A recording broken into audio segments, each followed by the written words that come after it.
A gestão do conhecimento é um conceito que foi sendo construído por pesquisadores e autores de renome, principalmente a partir da década de 90, tomando como base a observação e o estudo do surgimento de novas práticas gerenciais, decorrentes de um mundo globalizado, competitivo e em constante mudança. A ideia principal é de que o conhecimento seria o principal recurso dessa nova economia e administrá-lo uma necessidade, o que caracterizaria a chamada sociedade do conhecimento. Quando as organizações perceberam o enorme valor de gerenciar conhecimentos, grande parte delas começou a implementar projetos nessa área. Em resumo, o surgimento de uma sociedade global da informação, apoiada por uma revolução tecnológica, abriu caminho para a sociedade do conhecimento, como é conhecido hoje em dia. Esta, por sua vez, não rivaliza com a sociedade da informação, elas não se contradizem, termo ainda utilizado por alguns autores, sociedade da informação, já que opera dentro do contexto da economia da informação, mas valorizando o capital humano como principal insumo para a produção e inovação. A sociedade do conhecimento está bem conectada, pois herdou das modernas tecnologias de informação uma infraestrutura física altamente sofisticada que sustenta esse modelo econômico com amplo acesso a informações.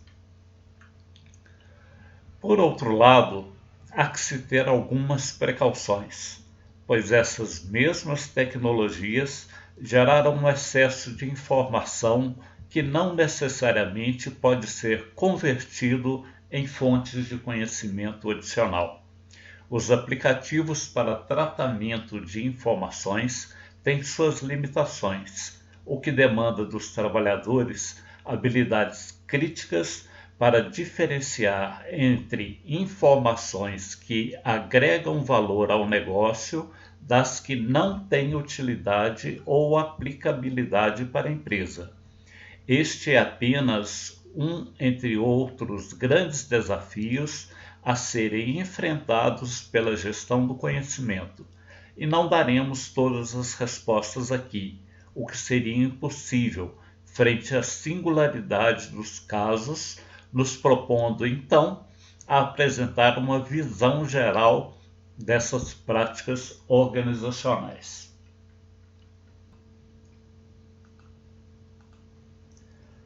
Ao falar de conhecimentos e práticas, temos também o dever de falar do setor público, onde as organizações não visam lucro e são orientadas a promover o bem-estar da população. Uma das características da gestão do conhecimento é o processo de socialização, que tem uma importância fundamental e sobre o qual falaremos com mais detalhes posteriormente. A socialização de conhecimentos pode se dar tanto internamente quanto entre organizações. Internamente, ele tem o objetivo de nivelar e harmonizar os conhecimentos dos funcionários que estão trabalhando em um determinado projeto ou tarefa, por exemplo. Entre organizações, ele visa compartilhar conhecimentos em prol de um projeto comum, no qual o capital intelectual e outros recursos podem ser compartilhados, gerando uma sinergia para que as metas possam ser alcançadas e o projeto concluído.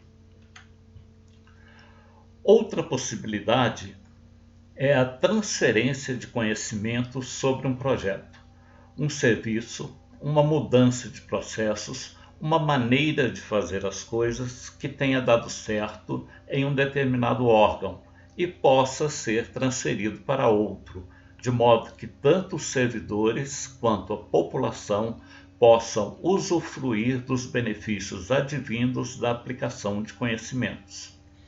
É um tanto comum que, quando falamos de serviços públicos, nossos pensamentos sejam dirigidos às melhorias no atendimento para a população, a que um determinado órgão ou instituição atende. Porém, temos que nos lembrar de que melhorias internas também podem beneficiar a população, mesmo que indiretamente. É o caso, por exemplo, de tornar os processos internos mais ágeis, o que pode se dar por meio da aplicação de novos conhecimentos com auxílio ou não de tecnologias de informação. Disso podem resultar benefícios como redução do tempo para a solução de problemas e liberação de funcionários para outras tarefas internas ou atendimento ao público.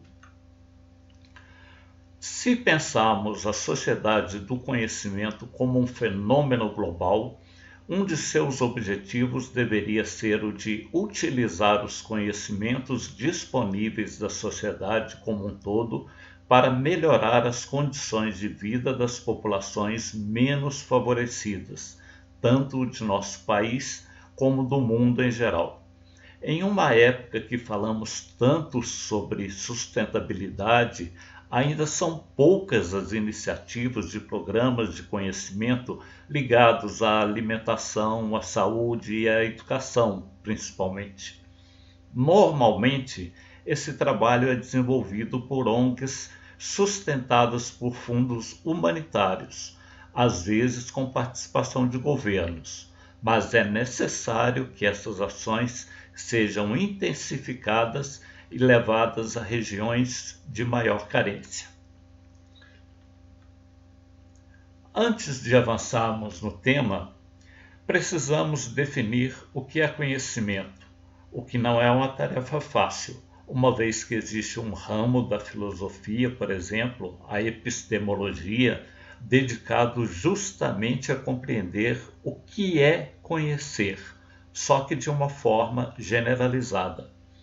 A linha que pretendemos seguir é a de uma conceituação organizacional, ou seja, uma definição que nos permita entender o que é conhecimento do ponto de vista corporativo, para então buscarmos uma definição de gestão do conhecimento que atenda a nossos objetivos.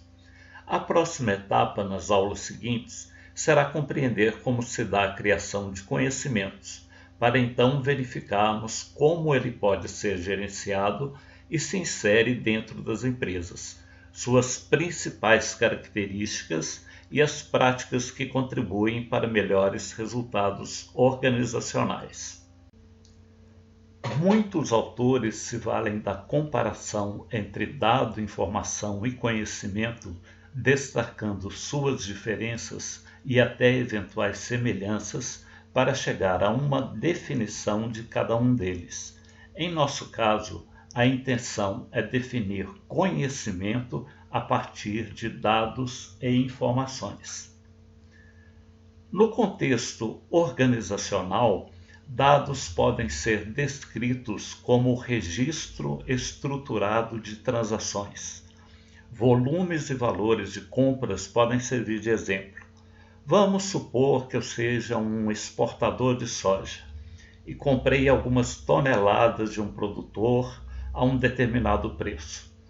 Essa transação pode ser parcialmente descrita como dados: quanto comprei de soja e quanto paguei, apenas isso. Esses dados são incapazes de dizer sobre a qualidade do produto, quando e de que forma será entregue, se voltarei a comprar desse produtor, etc. Observe que estamos falando unicamente dos dados da transação e podemos questionar: esses dados são importantes? Podemos extrair significado deles? Sim, é claro que esses dados são importantes e têm significado em termos financeiros, de volume de compras, de capacidade de armazenagem, etc. Porém, esse significado, da forma como foi descrito, é puramente operacional, isto é, de pouco valor para as estratégias da empresa. Por outro lado, dados são e continuarão sendo importantes para as empresas, não importa o ramo, se privada ou pública, todas necessitam administrar dados. Tratando agora da informação, ela é considerada por muitos pesquisadores, do ponto de vista formal, como uma mensagem, e em função disso tem um emissor e um receptor. Ela visa modelar o entendimento da pessoa que a recebe, no sentido de fazer alguma diferença em sua perspectiva ou modo de pensar, ou seja, atuar sobre o seu comportamento e julgamento. Dados tornam-se informação quando seu criador lhes acrescenta significado. No entanto, quem decide se a informação recebida realmente constitui informação e não ruído é o receptor e não o emitente.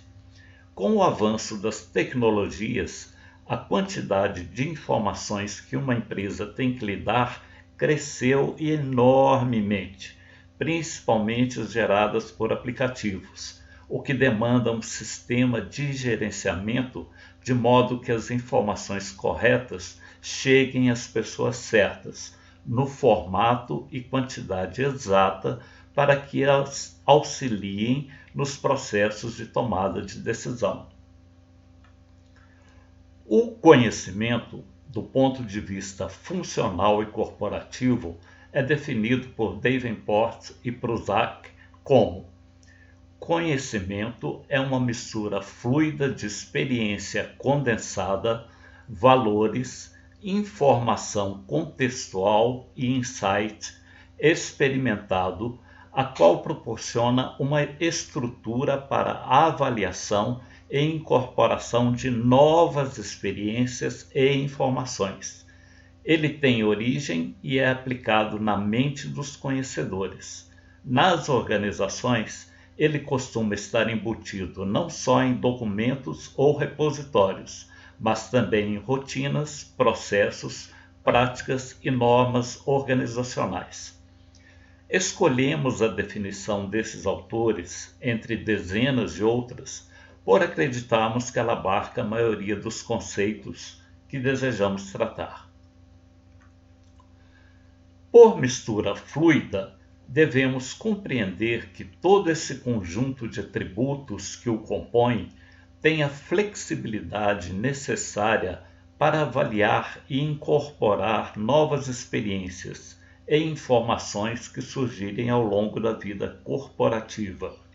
Sua origem e destino é a mente humana, uma vez que até o momento os computadores só lidam com o conhecimento de maneira metafórica, mas pode ser estruturado de forma a ser armazenado em documentos, repositórios eletrônicos e formalizações de práticas de uma organização de maneira geral.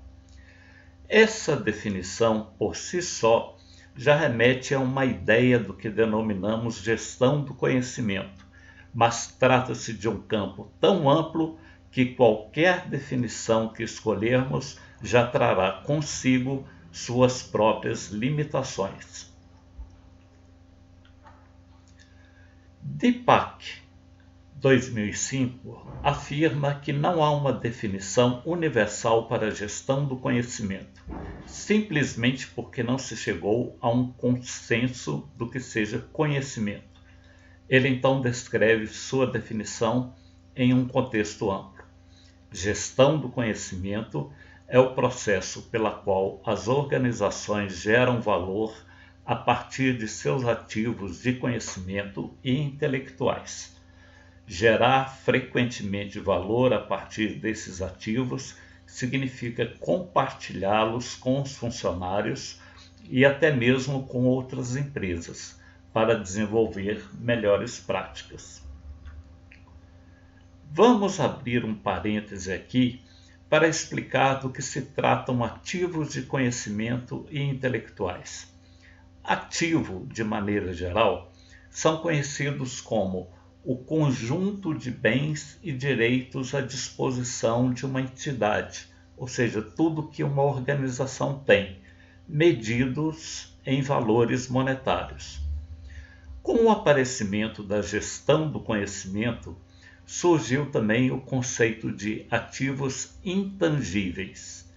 Intangível é tudo aquilo que é difícil de ser mensurado contabilmente em termos de valores financeiros, como o conhecimento, o capital intelectual, propriedades intelectuais como marcas e patentes, sistemas de informação, cultura organizacional, práticas e rotinas, etc.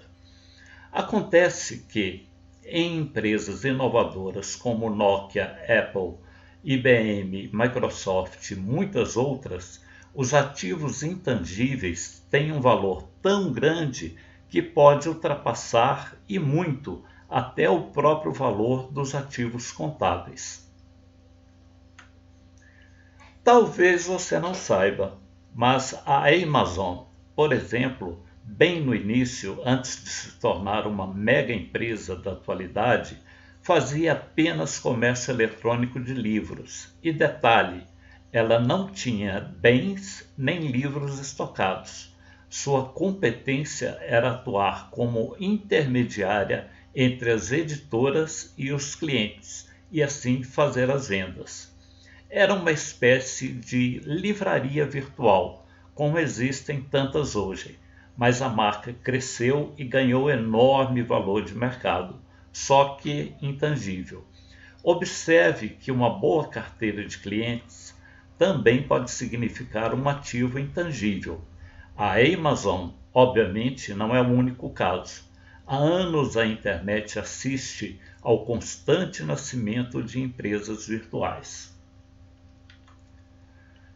Algumas dessas empresas apresentam tecnologias inovadoras, mas muitas delas acabam sendo compradas pelas líderes no segmento ou até mesmo por gigantes do mercado, quando a tecnologia é realmente um diferencial e se destaca, mas outras também prosperam. No decorrer desse período, vimos nascerem novos conceitos, como startups e incubadoras. Startups, em uma explicação muito simples, são empresas que se destacam pela inovação para atender uma demanda reprimida em um mercado cheio de incertezas, mas com grandes possibilidades de crescimento. Então já imaginaram que é uma situação de risco, não é?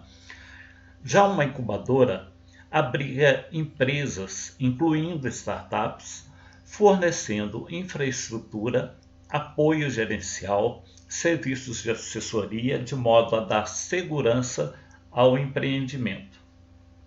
Conclusões.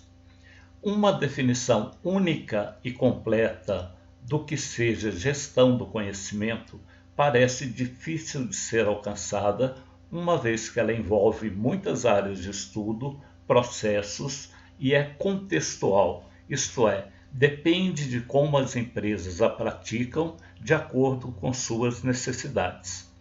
Até aqui, vimos que o conhecimento organizacional é criado a partir dos trabalhadores da organização, incluindo todos os níveis, desde as autodiretoria até os níveis inferiores, que é composto também de experiências e habilidades, que é fluido e que pode ser compartilhado, bem como pode ser ou estar armazenado em diferentes tipos de repositórios, além da mente humana.